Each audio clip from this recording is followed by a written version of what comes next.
So today's video is going to be a very quick lip swatch. Mini lip swatch lang siya because literally the products are like super mini.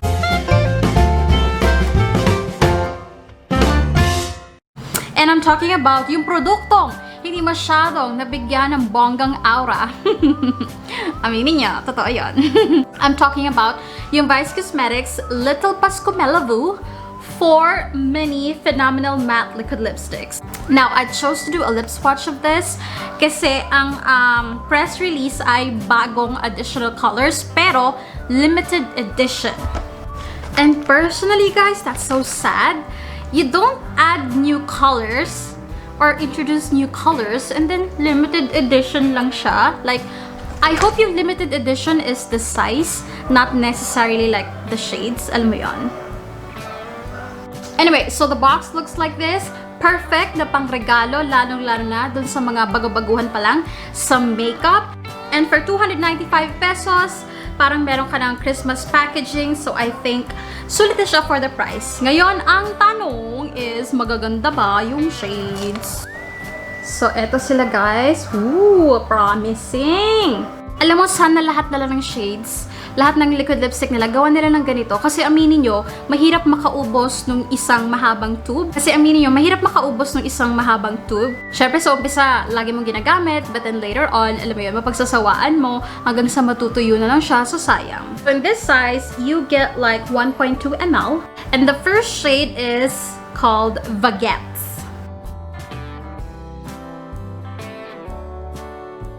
Ito si arm swatch ng Baguette. And eto naman, si lip swatch, you guys. Ganda, tay!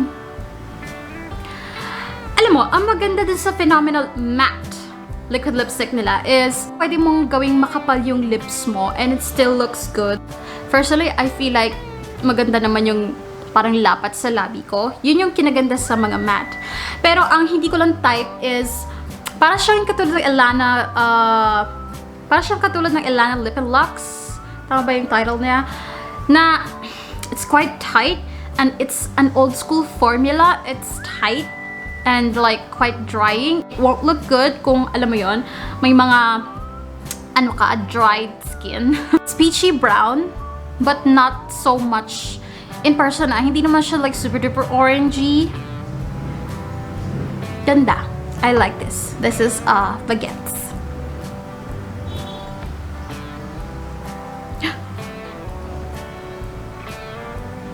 Shade, you guys, is called Allu or Little Allu.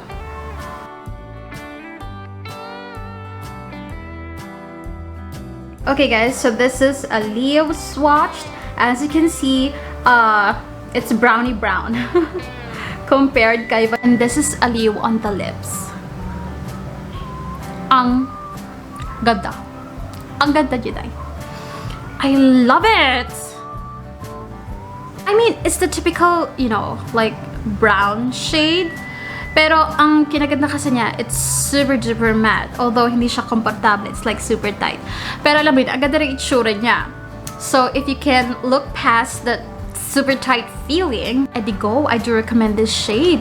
Maganda siya, dai. Yeah, this is Allu.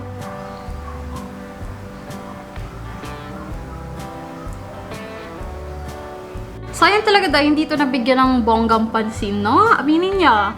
Kasi parang ang bongga nung sinundan niya, Vice Cosmetics X Adclut. Sabay naglabas sila ng ganito. Next shade is called Gora. Just kwa, gamit na gamit natin yung salitang yan. Gora-gora. Although, aminin nyo, ngayong pandemic, wala tayong magorahan.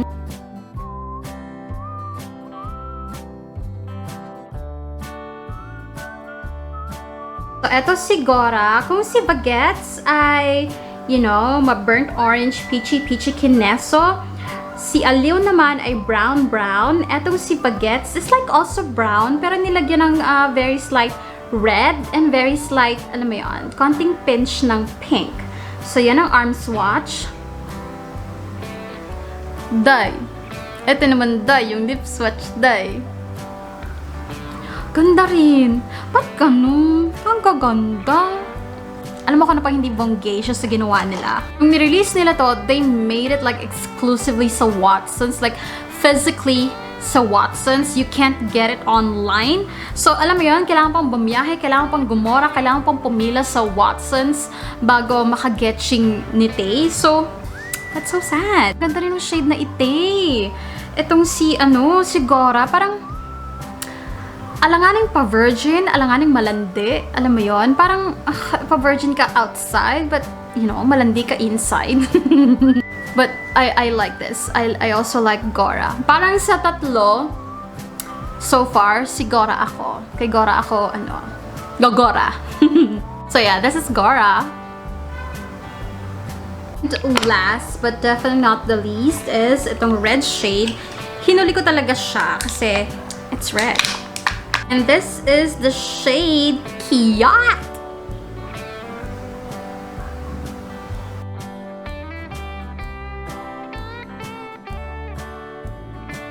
This is Kyoto sa arm swatch over here. So it's, well, it's red.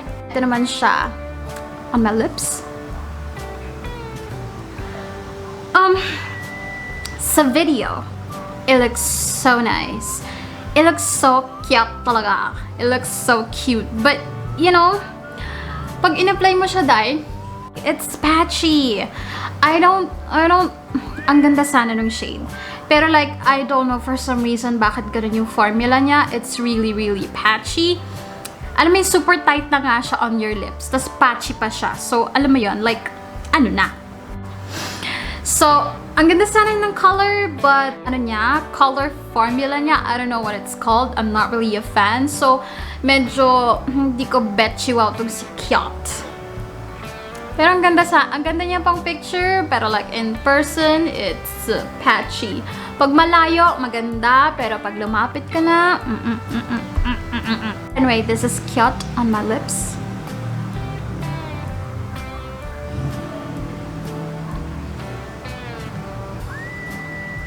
Alright guys, so yun na lahat ang swatch nung 4 little sizes ng Phenomenal Velvet Liquid Lipstick. I still do recommend them kahit hindi ako masyadong nakyutan kay Kyoto. I do recommend them kasi it's affordable and you... Ay! Love. It's affordable... Kasi na ba ako? It's affordable at the same time. Pag binili mo, parang siyang rekta pang regalo kasi meron pa dito nakasulat to and from. So, alam mo yun, caring-caring na. Sulit na. So, sa lahat ng mga naghahanap ng mga perfect pang regalo, lalo na dun sa mga, you know, mga nag-umpisa sa makeup or yung sa mga teens or kahit na yung mga simple nagko-collect lang talaga ng makeup. And, you know, favorite yung mga affordable makeup. I do recommend itong Littel Paskumelavu. So, yun na. Okay, aking assistant. Oh, pakita mo, ganyan. Ayan. So, yun na guys, ang swatch ng Littel Paskumelavu. I hope you enjoyed this video and thank you so much for watching. I'll see you in my next one. Bye-bye! Oh, bye-bye ka! Bye-bye! Bye-bye!